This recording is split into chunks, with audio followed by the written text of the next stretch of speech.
பனைமரம் என்பது மக்களுக்கு பயன் தரக்கூடிய மரம். இந்த பனைமரம் எங்கள் வயலில் தான் இருக்குது. எங்கள் வயல் இந்த வருஷம் மழை இல்லை, விளைச்சல் இல்லைங்கிறதால நாங்கள் வயலை தரிசுகடாக போட்டுட்டோம்.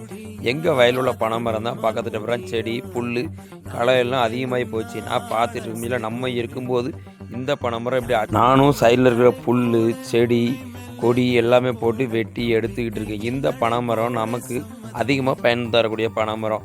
பனைமரம் அழிகிறது ஒன்று, ஒரு குடும்பம் அழிகிறது ஒன்று அப்படின்னு பெரியவங்க சொல்லுவாங்க.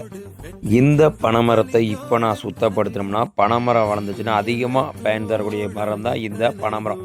பனைமரம் என்பது நமது மாநில மரம். இந்த பனைமரத்தை நம்பி தான் ஒரு காலங்களில் பழைய காலங்களில் ஒரு சமுதாயமே வாழ்ந்திருக்கு. இந்த பனைமரம் ஒரு மக்களுக்கு குலதெய்வமாகவே இன்று வணங்கக்கூடிய மரம் தான் இந்த பனைமரம். இந்த பனைமரத்தை நான் சுத்தப்படுத்தினோம்னா எங்கள் வயலுக்கும் நல்லா இருக்கும், நாளைக்கு இந்த பனைமரம் எனக்கும் பயனுள்ளதாக இருக்கும்.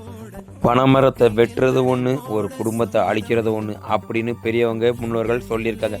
இந்த பனைமரத்தை நீங்களும் வளருங்க. இந்த மாதிரி ரொம்ப செடி கொடி இருந்தால் நீங்களும் சுத்தப்படுத்துங்க. பனைமரத்தை பற்றி அடுத்த தலைமுறைக்கு சொல்லிக் கொடுப்போம்.